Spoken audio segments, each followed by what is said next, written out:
The story of the charlatan's corpse and what happened in the morgue is a true story told by its owner, as it happened to him, even though he was a student who had nothing to do with corpses or the morgue. But circumstances occurred that forced him to go through the events that he will narrate, and the story is in his own words, telling it to us as it happened to him. My name is Karim and I am 22 years old. My father died recently and I have no one in the world except my mother and my little sister. After my father's death, I had to look for a job in order to be able to help with household expenses and my university expenses, which I still have a year left to finish. I looked for a lot of work, but my luck was bad until one day I was sitting at coffee and I heard our neighbor's Uncle Muhammad saying that they needed someone to work with them. And my Uncle Muhammad, by the way, works in the morgue of our general hospital. I took my chair and sat next to my Uncle Muhammad, asking him about the details of the job, the salary, the work hours, and the shifts. The man answered me with all sincerity and honesty. When I told him that I needed this job, he said, "My son, you are young, and you cannot bear to work in the morgue so hard for you." I told him to leave it to God, Uncle Muhammad. I need this job. After Mona insisted, my Uncle Muhammad agreed to help me, and I got a job in the morgue by washing the autopsy site and cleaning the place. In the beginning, my shifts were during the day, but I needed shifts at night so that I could attend my lectures. But I said the important thing is that I accept the first and the world will get easier later. Indeed, after a while, it turned into a shift at night. The morgue during the day is not a scary place because there are a lot of people around us, and the hospital is close to us, 50 meters away, and people come in and out and there are showers and showers. However, the morgue at night is a difficult and scary place, especially with the stillness of the night and the lack of people around us. But all I cared about was that I would be able to balance work and my studies. One time we received news that there was a body coming on the road, and this was the first body I would attend on the night shift. The doctor asked me and my colleague to prepare. My colleague was a security officer outside waiting for the body, and I cursed him and went in to prepare the place for the body and the doctor who would explain it.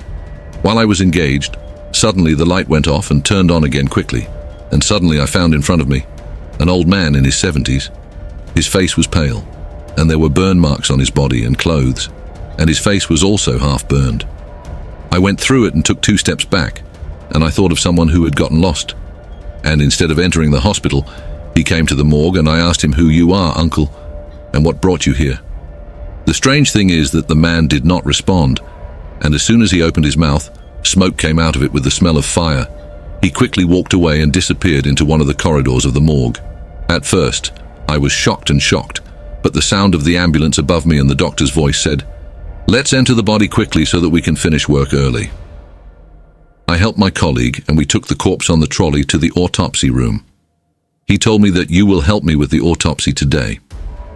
To be honest, I flinched and my face turned yellow because it was the first time I was going to help in an autopsy or see a corpse. My job is to clean and wipe the blood and everything after the autopsy, but of course it was useless to refuse, and this yellow stain was withdrawn. Suddenly there was blood from it when the doctor opened the body bag and I saw the body of the man in front of me. This was the same man I had seen a few minutes ago. I thought he had gotten lost between the hospital emergency room and the morgue. With my heart, I took Laura's steps back and fell on the ground.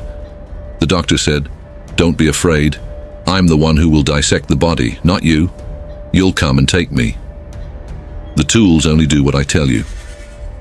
I tried to respond to the doctor and tell him that I had been seeing this man for a few moments, but my tongue was tied and I could not utter a word. The doctor said to me, "Come on, my son. Get up from your place so we can start again." My manhood was lifted and I got up from my place in good health. The doctor saw that my condition was difficult for him and said, "No, you are enough for this. Today, go and call your colleague outside. He will come and take your place quickly, because we will be late and we have not yet started."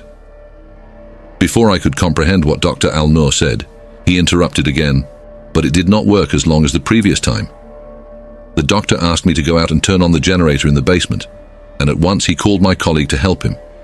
I was embarrassed to move because all this, I didn't have any reaction except to look at the body in front of me. I turned on the mobile phone light and went downstairs, my feet stamping on each other, one man's foot and another man's foot, and suddenly the mobile light went off and on all at once, so that I could find the man in front of me. There was 5 cm between me and him, and his breath smelled of smoke and burnt flesh, banging on my face, and my tongue was stuck, and I couldn't scream or move and run from my place. Suddenly he disappeared, and I ran quickly without turning on the generator. But when I reached the doctor, the light was on, and I called out to my colleague and spent the rest of the night outside the morgue while I was dying of terror. The second day I tried to reach this man's information, and I found out his name and address, and his name is Shawani, a very strange name, and when I went to ask about him, all I asked about him was that he sought refuge in God from Satan and left me and walked away. Until I knew that he was, God forbid, a sorcerer who used witchcraft and harmed people. And on the day of the incense burner, he fell on him and fell in love with the apartment, and he died suffocated and burned. His death deserved more than that. I went home and told my mother what happened, and she believed me, especially since I kept waking up every day terrified, because I saw the same man every day, because he was almost the consort of the sorcerer. My mother insisted that I go to the sheikh of the mosque, and he strengthened me with religious supplications, and I remained in this state for about a year, until I was completely healed, thank God. As for the morgue, I left it and worked as an accountant in a simple restaurant, but it was better than the morgue, and I try not to remember this story again. Take care and goodbye.